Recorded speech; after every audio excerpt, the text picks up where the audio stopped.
Sutra teratai yang menakjubkan. Bab 23. Aktivitas lampau Bodhisattva Baisa Jeraja. Sinfasyang Sutra Teratai. Episode 1861. Mendengarkan satu kata bijak, lalu mengamalkannya dengan tubuh dan batin. Hendaknya memiliki kebijaksanaan jernih dan mengambil tindakan sebagai pengamalan, memiliki pengetahuan dan tindakan yang sempurna, serta dilengkapi dengan kekuatan, dengan keberasasihan, kebijaksanaan dan perbuatan bermanfaat, sekuat tenaga mengamalkannya. Pasti mencapai tingkatan paling sempurna dan memperoleh jasa kebajikan yang tak terhingga dan tiada batas. Bersungguh hati, harus bersungguh hati mendengar.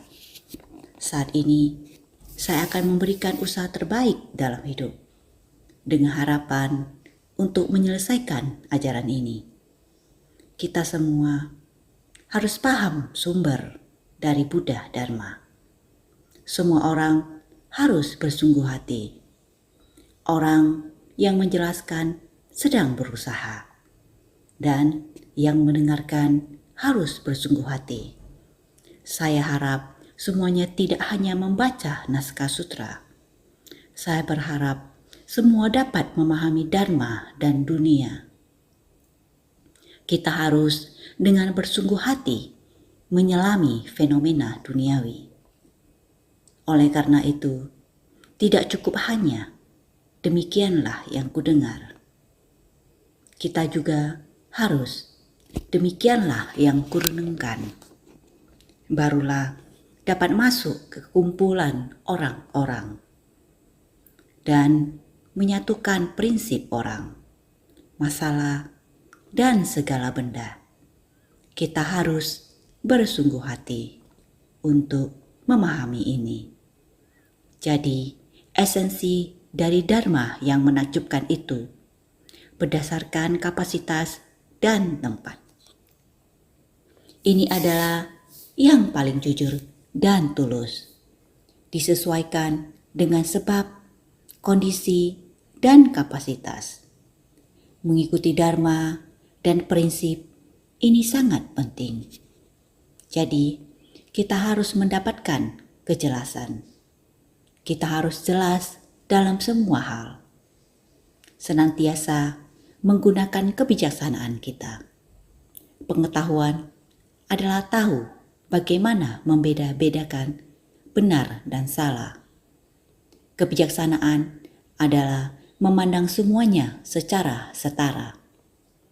Kita harus memahami semua jenis prinsip duniawi, hal-hal dan penampilan yang kita lihat dengan mata kita bisa saja tidak benar.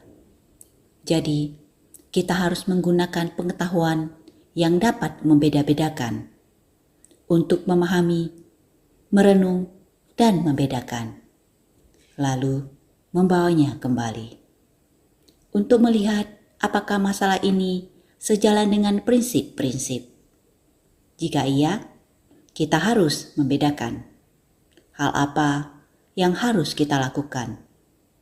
Perlu menggunakan hati yang adil dan setara. Kita memilih apa yang seharusnya dilakukan, bukan dengan membeda-bedakan. Ini yang saya suka, itu saya kurang suka. Bukan begitu. Pilihan bukan didasarkan pada suka atau tidak suka, melainkan pada pertimbangan apakah sesuai dengan prinsip kebenaran, apakah sesuai dengan Dharma, bukan karena saya suka atau saya tidak suka.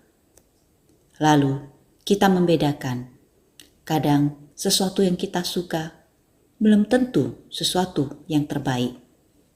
Sama halnya dengan menilai seseorang. Kita harus memilih dari sekian banyak orang. Semua orang memilih. Semua orang menganggap yang tidak bagus. Yang ini tidak buruk, yang ini buruk, bagus sekali.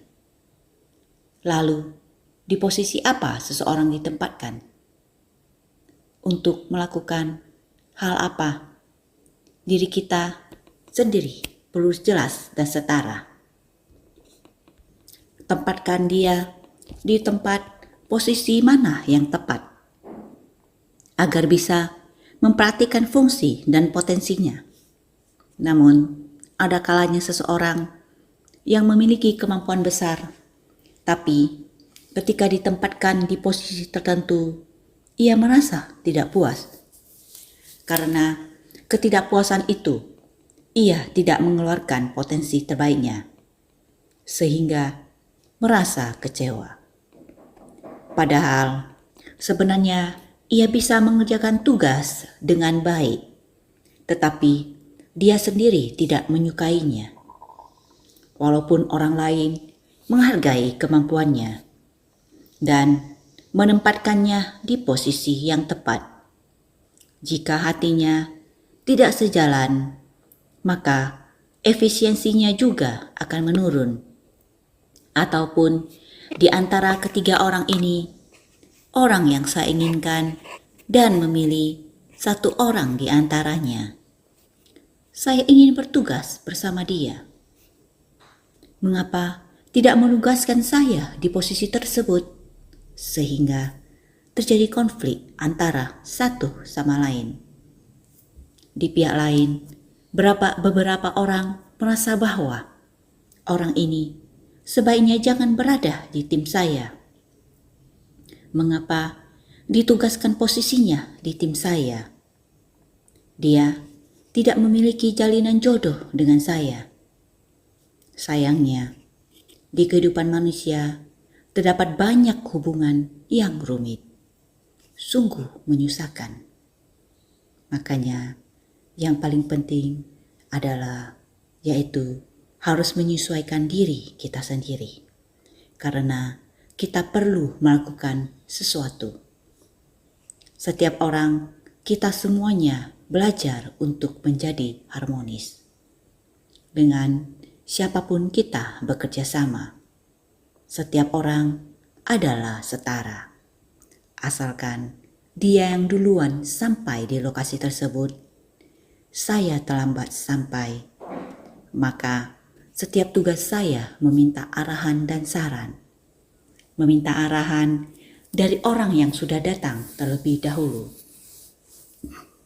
Dia lebih menguasai semua tugas-tugas daripada saya. Saya belakangan baru masuk. Saya seharusnya menghormati orang yang terlebih dahulu datang dan orang yang datang terlebih dahulu. Seharusnya merasa sukacita. Jika saya sendirian melakukan tugas saya, maka saya akan kesulitan mengerjakan tugas-tugas ini. Dan sekarang ada orang yang datang lagi. Saya merasa sukacita. Saya akan berusaha menyampaikan apapun yang saya ketahui. Saya akan menggunakan cara yang paling harmonis, supaya dia dapat melakukannya dengan sukacita seperti saya. Berbagi tugas dengan rekan lainnya. Semua orang turut bersukacita. Jika setiap orang mampu melakukan demikian, maka kita telah memiliki kebijaksanaan jernih. Dalam kehidupan, kita tidak harus membeda-bedakan dengan mengutamakan seseorang ataupun menolak yang lainnya. Mereka semuanya manusia. Sebab dan kondisi diciptakan oleh manusia. Saat kita memanfaatkan manusia, sama halnya juga saat kita memanfaatkan benda-benda lain. Masalah, benda, dan prinsip harus selaras. Inilah kebijaksanaan jernih. Jika tidak, perumpamaan apa yang dapat digunakan untuk kebijaksanaan? Yaitu bagaimana cara kita memperlakukan orang-orang dan benda. Pada saat semua hal yang kita ekspresikan adalah harmonis. Saat kita memperlakukan orang-orang dengan harmonis. Ini adalah kebijaksanaan. Saat kita tahu untuk menggunakan talenta seseorang. Dengan begitu, kita dapat melakukan segala sesuatu dengan sangat lancar. Ataupun cita-cita kita sendiri. Cita-cita kita harus kita usahakan dengan kesungguhan dan usaha keras. Agar orang lain dapat merasakan keseriusan kita. Jadi mereka akan bekerja sama dengan kita dalam segala hal. Arah seseorang tidak boleh menyimpang. Setiap langkah yang kita ambil, semua orang melihatnya dan menganggap bahwa itu benar. Semua orang mengikuti langkah kita, maka semuanya akan harmonis. Berjalan dengan serempak tanpa ada jarak antara sesama. Yang di depan tidak akan menghalangi yang di belakang. Dan yang di belakang tidak akan tertinggal. Menjadi sangat harmoni. Ketulusan sangat indah. Ini adalah satu pemikiran tentang ketulusan. Ketika kita melakukan sesuatu, bila dapat melakukannya dengan penuh keharmonisan dan keindahan, itulah yang disebut ketulusan. Langkah yang tulus itu sendiri merupakan kebijaksanaan.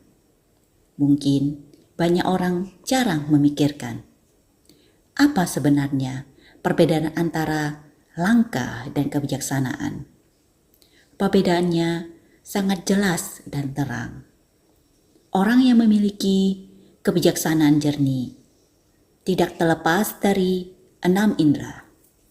6 indera ini harus selaras dengan 6 objeknya. Bila batin kita tidak diselaraskan dengan baik, maka kelima indera lainnya yaitu mata, telinga, hidung, lidah, dan tubuh. Jika kelima indera tersebut yaitu mata, telinga, hidung, lidah, dan tubuh tidak selaras dengan pikiran kita, maka hubungan dengan orang lain pun tidak harmonis. Karena itu, bila pikiran mampu selaras dan diri sendiri dapat menata dengan baik, maka saat bekerja sama dengan orang lain, semuanya akan teratur. Jika kita bisa teratur dalam bekerja sama dengan orang lain, maka dalam bertindak maupun berhubungan dengan sesama, kita pun akan selaras dengan kebenaran. Jadi, singkat kata, kita harus terlebih dahulu menata dan menyesuaikan sifat dasar diri sendiri. Di luar, kita perlu mempraktikkannya secara nyata, sehingga batin menjadi damai dan leluasa. Inilah yang disebut orang yang memiliki kebijaksanaan jernih. Mengenal diri sendiri dan memahami orang lain. Saling menyesuaikan sehingga segala sesuatu dapat berjalan dengan sempurna. Bila kita dilengkapi oleh tindakan dan kekuatan, apapun yang hendak kita lakukan, semua sebab, kondisi, hal-hal, dan benda akan menyatu pada tempatnya dengan lengkap. Tidak kekurangan sebab atau kondisi.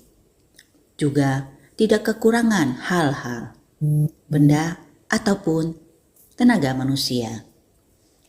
Dengan sendirinya, segala urusan akan tersusun dengan baik, sesuai urutan dari awal hingga akhir. Di dunia ini, kita bukan seorang diri. Di dunia, kita butuh komunitas. Kita harus memiliki pengetahuan dan tindakan yang sempurna, serta dilengkapi dengan kekuatan. Memerlukan kebijaksanaan jernih. Kita harus mengambil tindakan sekuat tenaga mengamalkannya. Dengan demikian, barulah dapat memperoleh kesempurnaan. Arah yang kita jalani tidak mengorbankan karakter kita, tidak mengorbankan harmoni dan kesatuan antara sesama. Kata-kata ini dijelaskan demikian, dibandingkan dengan yang kamu rasakan sehari-hari. Ini terasa sangat mendalam dan terpaut jauh dari kita. Tidak, ini bagian dari kehidupan sehari-hari kita. Setelah mendengar Dharma, bagaimana tubuh dan batin kita dapat harmoni dengan setiap orang. Batin kita harus memiliki kualitas ini. Bagaimana kita dapat menyempurnakannya? Memiliki pengetahuan dan tindakan yang sempurna. Bagaimana membuatnya menjadi sempurna? Bagaimana kita bertindak supaya kita mempunyai kekuatan yang mencukupi? Bukan dengan kalian harus menyediakan tempat duduk untuk saya. Saya hanya melakukannya ketika diberi instruksi. Dengan demikian, saya akan dihargai. Bukan demikian, kita harus sangat tekun. Jika kita datang lebih lambat dari yang lain, kursi sudah terisi. Tidak ada tempat duduk untuk kita. Tidak apa-apa. Saya akan cari satu kursi. Saya bisa mencari sendiri. Jika ada tempat kosong, saya akan mengisinya. Menyapa orang lain, bukan kalian tidak mau menyediakan tempat duduk untuk saya. Tapi saya datang lebih lambat dari yang lain. Jadi, saya harus cari tempat duduk sendiri dan mencari tugas sendiri. Ini disebut tekun dan tidak perhitungan. Tekun dan tidak perhitungan juga disebut harmonis. Kita harus harmonis dengan semua orang. Hal ini juga sama. Di dalam kerumunan orang banyak dapat memiliki pengetahuan dan tindakan yang sempurna serta dilengkapi dengan kekuatan. Harus kita sendiri. Kapanpun dan dimanapun batin kita dapat selalu terbuka luas. Sampai kemanapun kita berada, kita merasa kondisi lingkungan sangat bertoleransi terhadap saya. Demikian berarti kita benar-benar memiliki kebijaksanaan jernih. Oleh itu, orang yang memiliki pengetahuan yang sempurna dan jernih, kita harus belajar darinya. Dalam kehidupan, harus terlebih dahulu belajar bagaimana menjadi seorang manusia. Maka akan memiliki cara untuk melakukan sesuatu. Ketika manusia dan hal-hal dapat berjalan dengan harmonis, dengan sendirinya prinsip kebenaran juga sempurna. Sehingga harus melatih diri dengan baik. Dengan kewelas asihan, kebijaksanaan, dan perbuatan bermanfaat, sekuat tenaga mengamalkannya. Kita dengan kewelas asihan, kita harus sering berpikir. Jangan hanya menjaga posisi kita sendiri. Kita harus memikirkan posisi dan kondisi batin orang lain. Kita melihat dia, kita tidak menyukainya. Kita juga harus tahu apakah yang bersangkutan juga tidak suka melihat kita. Kita tidak senang dan tidak nyaman. Orang lain melihat kita juga merasa tidak senang dan tidak nyaman karena dia membuat kita merasa tidak nyaman. Sebenarnya kita yang membuat dia tidak nyaman. Maka kita harus memahami kondisi ini. Harus segera mengembangkan perbuatan bermanfaat. Harus bagaimana agar dia merasa sukacita. Seperti saat Master keluar seusai makan. Ada seorang perumah tangga sambil berjalan sambil berkata kepada Master, "Master, lihatlah. Dia memperlihatkan telepon genggamnya kepada saya. Lihatlah, kedua orang ini saat ini sudah sangat baik." Mereka memberitahu dia dan memberinya kabar. Mereka berkata, "Kamu beritahu kepada Master, kami berdua saat ini sudah demikian baik. Perlihatkan kepada Master." Maka dia mengambil telepon genggam dan memperlihatkannya. Wah, kedua orang ini benar-benar sudah sangat baik. Dia mengatakan ingin membuat Master bersukacita. Beberapa tahun ini membuat Master khawatir atas kondisi mereka berdua. Kami berdua sudah baik-baik saja. Master berkata, "Ya, memang begitu yang benar. Kalau dua orang sama-sama gembira, itu yang paling penting. Dan Master juga akan bersukacita." Sejak awal mereka memang sahabat baik. Sahabat sebaik itu. Mengapa selama bertahun-tahun dua orang ini harus menderita? Dua-duanya orang baik. Mengapa keduanya harus begitu menderita? Kemudian umat ini memberitahu saya, "Master, mereka berkata, mulai sekarang kekuatan dua orang bila digabungkan akan sangat besar." Saya menjawab, "Ya, Master memang menantikan mereka. Bila dua orang bergabung, kekuatannya akan sangat besar. Karena itu, saya merasa tenang. Saya pun bersukacita." Mereka berdua, dua bodhisattva itu, di masa lalu memang keduanya sangat menderita. Mereka berdua juga meminta maaf kepada Master. Mereka hanya berusaha sendiri. Semua adalah urusan pribadi mereka. Masing-masing berusaha sendiri. Sekarang keduanya telah bersatu. Maka di negara yang begitu jauh itu, mereka dengan segera gunakan ponsel untuk menyampaikan kepada orang di sisi Master. "Cepat beritahu Master, tujukan kepada Master sebentar." Ya, memang tidak ada yang sulit. Hanya butuh perubahan satu niat saja. Maka semua orang pun turut bersukacita. Dua orang ini bersatu. Mereka sendiri juga mengakui bahwa kekuatan akan bertambah besar. Dan mereka semua bisa bersukacita. Ini sesungguhnya sangat sederhana. Sesederhana dengan membalik telapak tangan. Mengapa selalu terjebak dalam hal itu? Tangkupkan kedua telapak tangan. Bukankah ini bentuk yang sangat indah? Penuh ketulusan serta memukau. Ketika keduanya disatukan, bukankah ketika mengangkat sesuatu akan menjadi sangat ringan?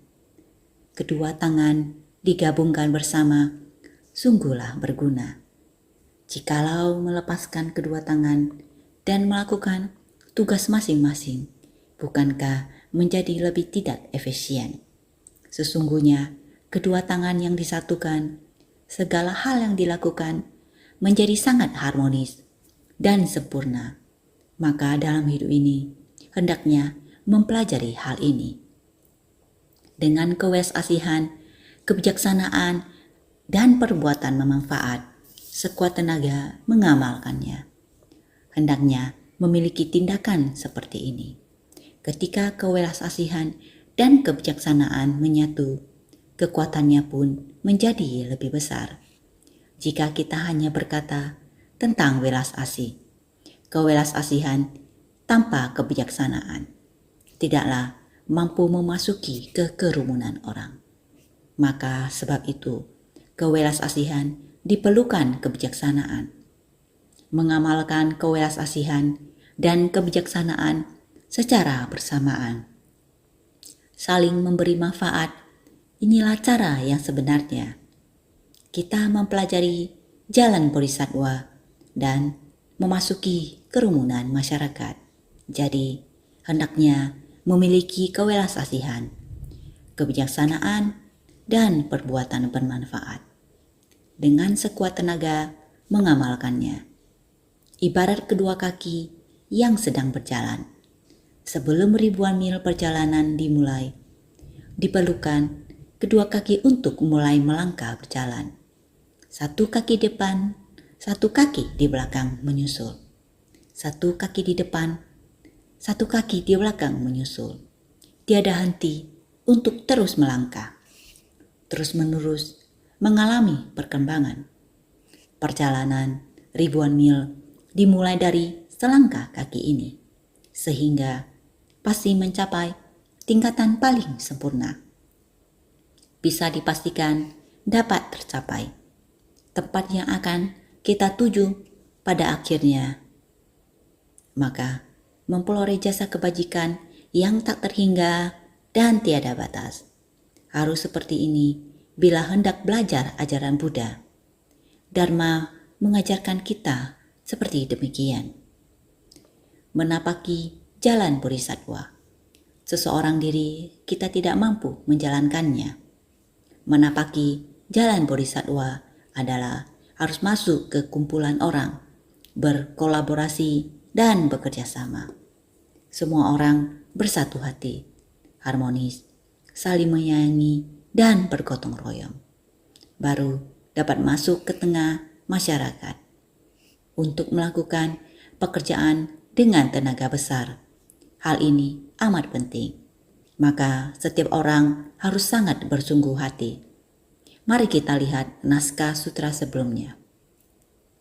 Pelita minyak campaka, pelita minyak sumana, pelita minyak patala, pelita minyak farsika, dan pelita minyak nafamalika sebagai persembahan. Maka jasa kebajikan yang dipelorehnya juga tiada terhingga. Dalam bab 23, aktivitas lampau bodhisattva Baisa Jeraja. Berbagai jenis pelita minyak ini dipersembahkan dengan sepenuh hati. Harum dan minyak berasal dari ekstraknya. Pelita yang dinyalakan menebarkan bau harum. Ada bunga-bunga yang direndam dalam minyak. Dan saat pelita dinyalakan atau bunga yang digunakan untuk menghiasi pelita, ini menciptakan ketulusan yang penuh ketulusan. Ini menciptakan ketulusan yang penuh kesungguhan. Hendaknya diberi hiasan seperti apa? Bagaimana hendak mengungkapkan ketulusan hati? Membuat sekelilingnya menjadi bercahaya. Ini dapat menerangi dan dapat memperindah, mengungkapkan keindahan dari dalam. Keindahan yang penuh ketulusan. Ini disebut keindahan yang dipenuhi oleh kebenaran dan kebajikan. Bersungguh hati untuk mengungkapkannya, mengutarakan batin kita dalam tindakan di luar tubuh. Sungguh indah. Naskah sutra selanjutnya menyebutkan, Naksa traja rasanku sumita bigni. Nah, Naksa trarajasanku kusumita binnya. Seandainya ada orang yang mendengar bab aktivitas lampau bodhisattva Baisa Jeraja ini, juga akan memperoleh jasa kebajikan yang tak terhingga dan tak terbatas. Dalam bab 23, aktivitas lampau bodhisattva Baisa Jeraja. Sebelumnya, bagian naskah sutra ini ada sebuah cerita yang berakhir di masa lampau bodhisattva Baisa Jeraja. Dengan ketulusan yang paling dalam, ia memberikan persembahan kepada Buddha, membina diri, dan menjalankan praktik keras.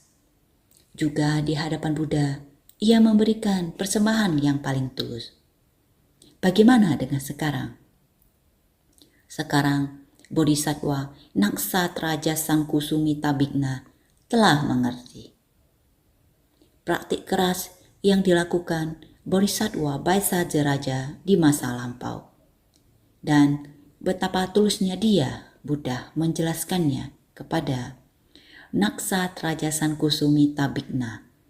Selanjutnya, dia memanggil Naksa Trajasan Kusumi Tabigna. Seandainya ada orang yang mendengar bab aktivitas lampau Bodhisattva Baisajaraja ini, Buddha memanggil dan berbicara kepada Naksa Trajan Kusumi Tabigna. Dia menjelaskan apa yang terjadi sebelumnya. Sebelumnya, Bodhisattva Sarvasattva Priyadarsana memberikan persembahan yang tulus di masa lalu. Kemudian, dia memberikan persembahan dengan lebih tulus. Setelah semua ini dijelaskan, Buddha Sakyamuni menjelaskan bagaimana banyak Bodhisattva juga melakukan hal yang sama dengan memberikan persembahan yang tulus. Semua Buddha memiliki ajaran yang sama. Setiap Buddha di dunia ini telah mengalami skenario ini. Para Buddha dan Bodhisattva yang memberikan persembahan dengan tulus. 4 kelompok dalam persamuan juga memberikan persembahan yang serupa. Itu adalah skenario ketika semua orang datang untuk memberikan persembahan seperti Buddha berada dalam persamuan. Dia menjelaskan ini lagi kepada Bodhisattva Naksa Trajasan Kusumi Tabigna. Naksa Trajasan Kubigna, seandainya ada orang yang mendengar bak aktivitas lampau Bodhisattva Baisajaraja ini merujuk pada sebelumnya membakar tubuh dan membakar lengan. Ini adalah perumpamaan bagi ketulusan hatinya, bertekad untuk memberikan persembahan tubuh dan batin.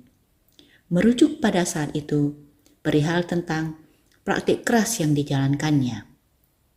Ini merujuk kepada naskah sutra sebelumnya, membakar tubuh dan membakar lengan. Ini adalah perumpamaan bagi ketulusan hatinya.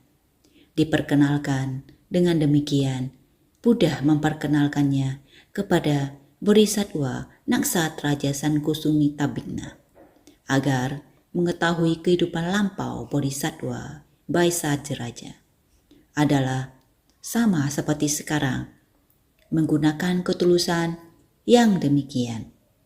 Masa lampaunya adalah demikian, sehingga perumpamaan ini untuk mengumpamakan ketulusan Bodhisattva Baisajaraja memberikan persembahan tubuh dan batin di masa lalu, menggunakan tubuh jasmani untuk mengungkapkan ketulusan mendalam dalam memberikan persembahan.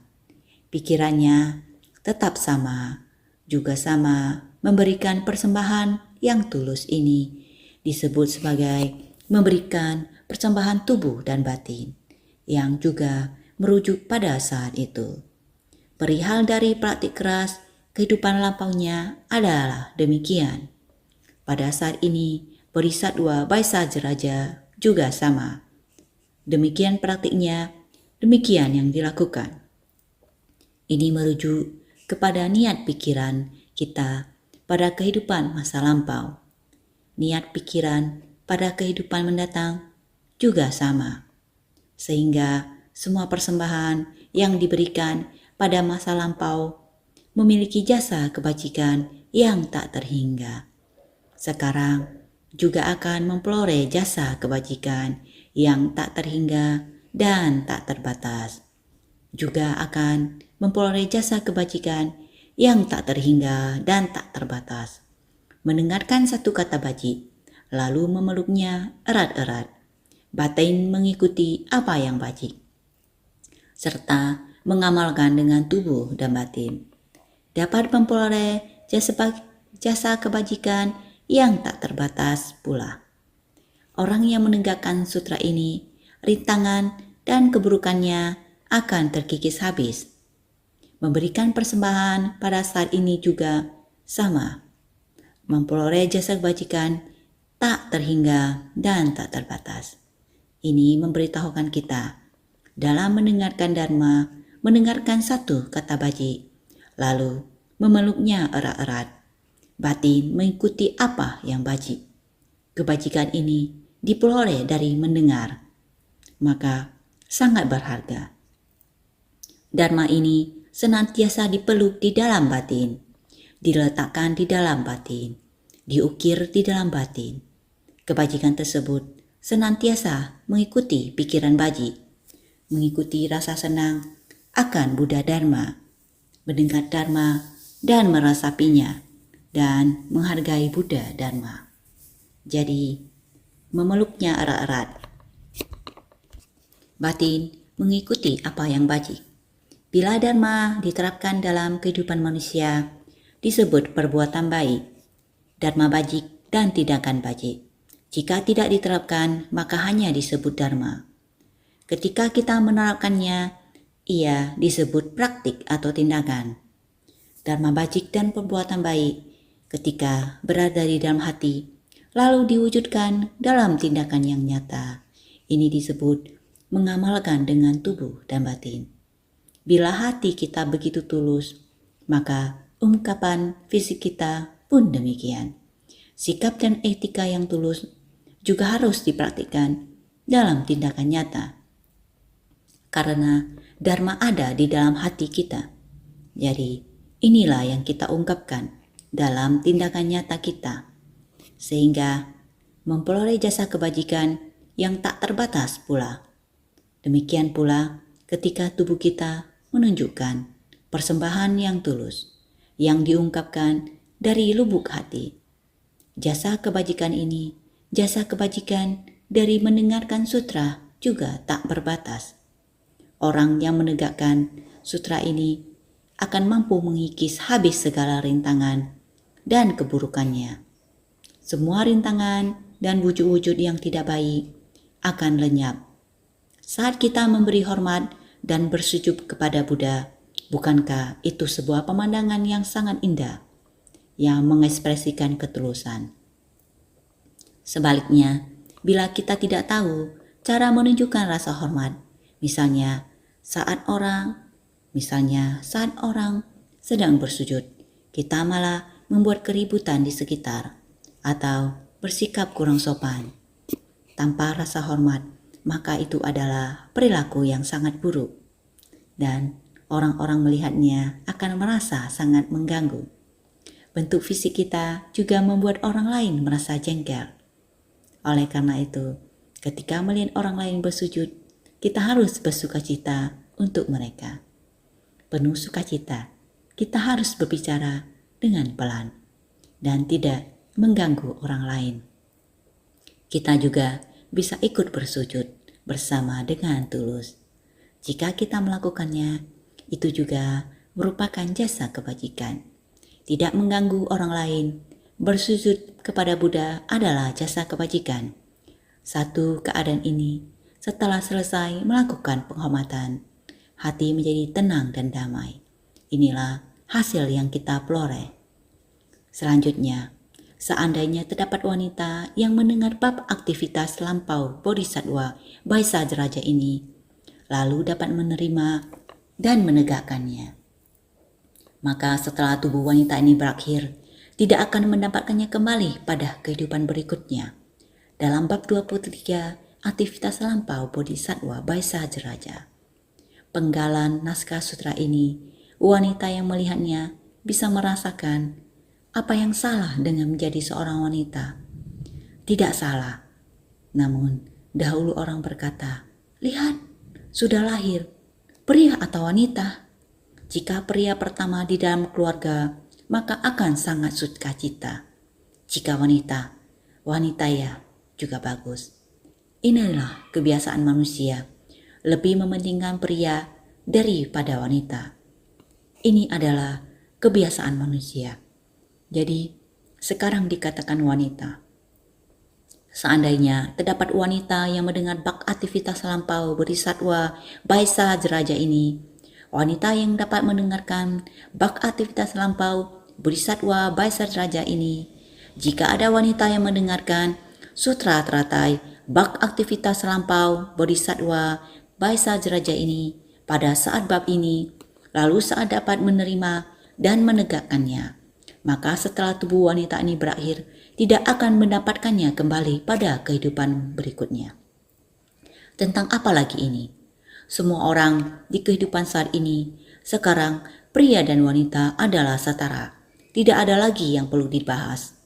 Namun, di dalam sutra ini, ingin menjelaskan bagaimana bisa mementingkan pria daripada wanita. Masa sekarang juga masih ada. Sekarang akan dijelaskan tentang ini. Lalu dapat menerima dan menegakkannya. Maka setelah tubuh wanita ini berakhir, tidak akan mendapatkannya kembali pada kehidupan berikutnya. Karena menghormati dan meyakininya, mereka memiliki keteguhan pikiran untuk menerima dan menegakkannya. Tidak akan mendapatkannya kembali pada kehidupan berikutnya. Berubah dari tubuh wanita menjadi tubuh pria. Karena menghormati dan meyakininya, mereka memiliki keteguhan pikiran untuk menerima dan menegakkannya. Tidak akan mendapatkannya kembali pada kehidupan berikutnya. Mengubah wanita menjadi pria.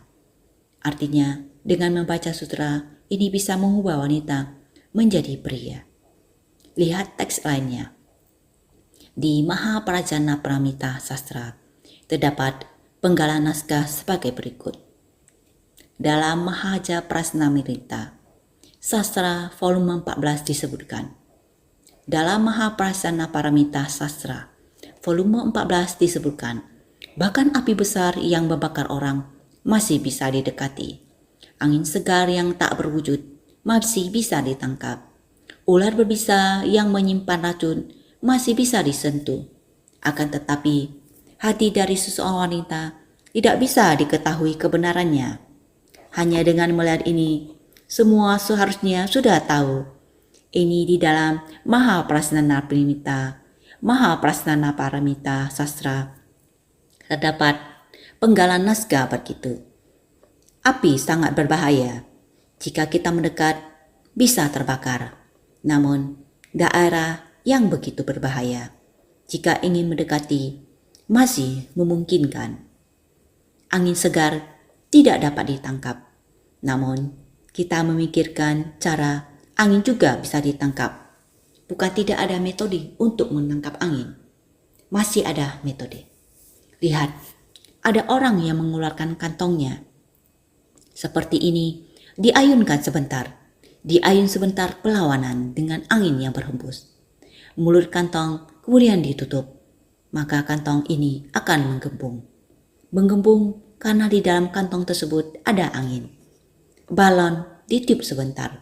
Tetap sama juga ada angin di dalamnya. Ini merupakan angin segar yang tak berwujud. Masih bisa ditangkap. Ular berbisa yang menyimpan racun masih bisa disentuh. Ular sangat berbisa. Juga ada orang yang berani untuk menangkap ular. Orang yang tahu cara menangkap ular, dia juga berani untuk pergi menangkapnya. Dan juga aman.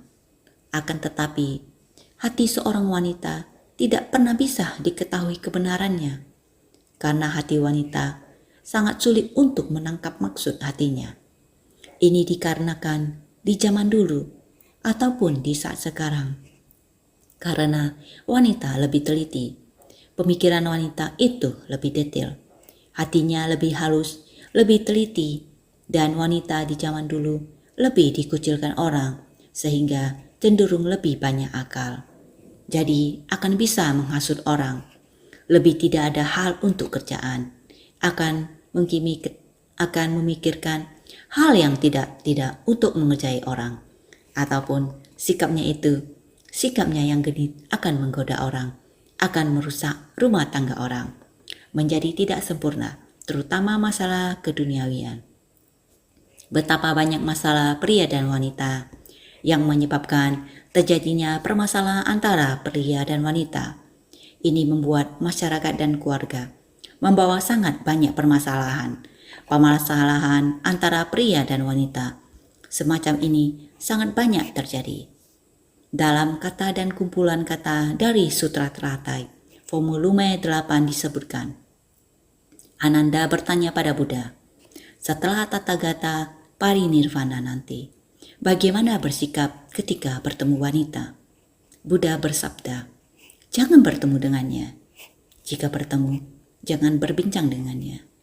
Jika berbincang, hendaknya fokus melafalkan nama Buddha. Dalam kata dan kumpulan kata dari Sutra Teratai, juga ada yang mengatakan demikian.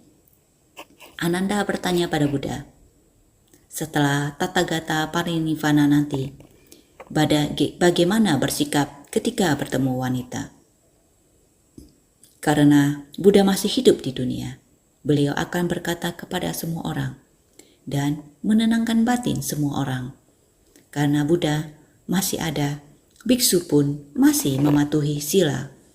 Namun, saat Buddha parinirvana, bagaimana bersikap ketika bertemu wanita?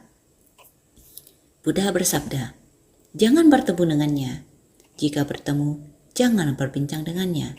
Jika berbincang, hendaknya fokus melafalkan nama Buddha. Demikianlah bunyi teks dalam kata dan kumpulan kata dari Sutra Teratai. Ada juga yang demikian. Hal ini menunjukkan bahwa ketika wanita menggoda hati seorang pria, seperti api yang membakar tubuh atau gigitan ular saat luka karena terbakar atau digigit ular, masih bisa diobati. Namun, bila hati sudah terjerat oleh seorang wanita, nama baik akan hancur dan seluruh kehidupan akan rusak. Sejak dahulu ada banyak kisah seperti ini. Di dalam dalam kisah film, sering digambarkan seorang wanita mampu menggoncangkan negara. Demi seorang wanita, lelaki rela mengabaikan seluruh negara. Demi seorang wanita, lelaki rela melepaskan tatah dan meninggalkan kerajaannya. Kisah seperti ini sering ditulis dalam novel maupun dimainkan dalam film. Saya sudah puluhan tahun tidak membaca novel ataupun menonton film. Tetapi novel maupun film sepertinya masih membicarakan tentang kehidupan duniawi. Film tanpa kisah romantis, maka tidak akan ada cerita yang dibuat. Bahkan di ITV kita sendiri, setiap drama juga tidak terlepas dari kisah cinta. Setiap drama tidak terlepas dari kisah cinta antara pria dan wanita, sampai terbentuknya sebuah keluarga. Sebuah keluarga apakah utuh dan harmonis, atau memiliki kekurangan, masih tetap hubungan seorang pria dan wanita. Namun Buddha berkata, tidak boleh berinteraksi dengan perempuan. Tidak dikatakan, para perempuan, Anda tidak boleh berinteraksi dengan lelaki. Masih dalam skala itu, perempuan selalu kalah. Singkat kata, di dalam kata dan kumpulan kata dari Sutra Teratai, ada paragraf seperti ini. Ananda berkata, setelah Buddha parinirvana nanti, kita harus bagaimana bersikap ketika bertemu wanita? Buddha mengingatkan semua orang, jangan bertemu dengannya. Jika bertemu, jangan berbincang dengannya. Jika berbincang, hendaknya fokus melafalkan nama Buddha. Pada bagian ini, mari kita semua memperhatikannya. Kita bisa merasa Buddha mementingkan lelaki daripada perempuan.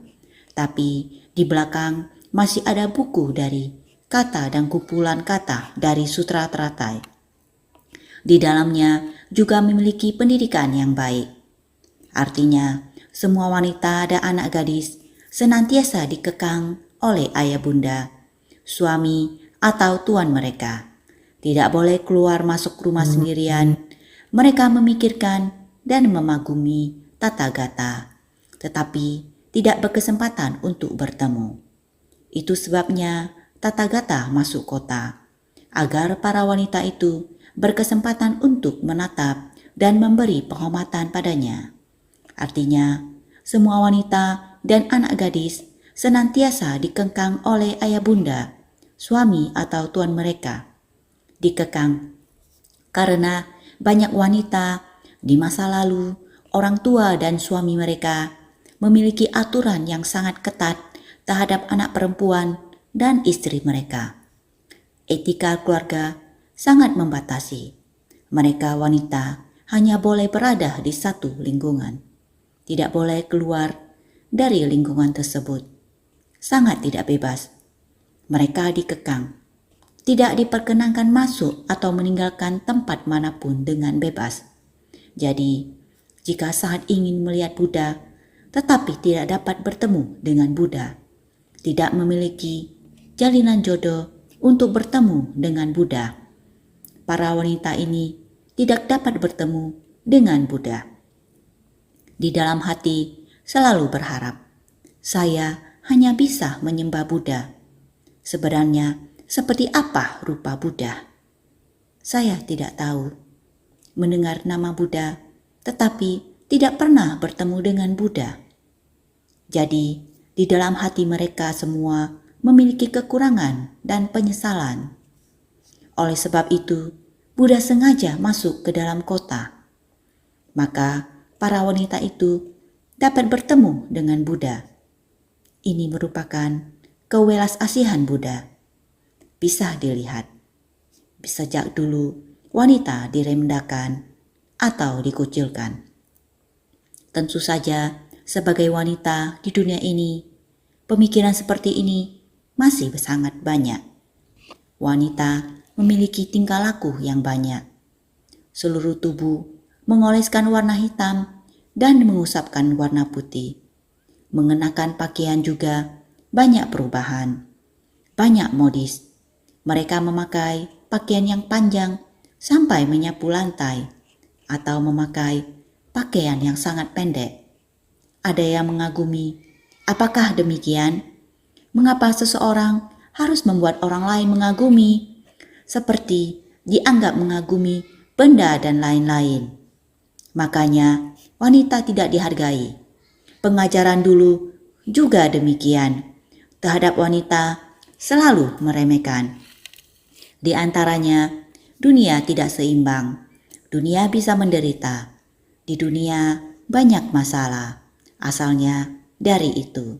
Sehingga kita semua seharusnya menjalani kehidupan dengan sederhana, menjalani kehidupan yang seharusnya kita jalani, melakukan hal yang seharusnya kita lakukan. Bukankah dunia demikian akan lebih sederhana? Bukankah akan lebih tenang menjalani kehidupan? Sehingga asalkan menjalani dengan kebijaksanaan, kita dengan berani datang ke dunia. Segalanya sempurna, dilengkapi dengan pengetahuan, tindakan, dan kekuatan. Tidak ada penyesalan terhadap yang seharusnya dilakukan. Yang seharusnya dilakukan, kita lakukan saja. Yang tidak seharusnya dilakukan, jangan kita lakukan. Arah tujuan harus tepat, dilengkapi dengan pengetahuan dan tindakan, sehingga semua orang harus senantiasa lebih bersungguh hati.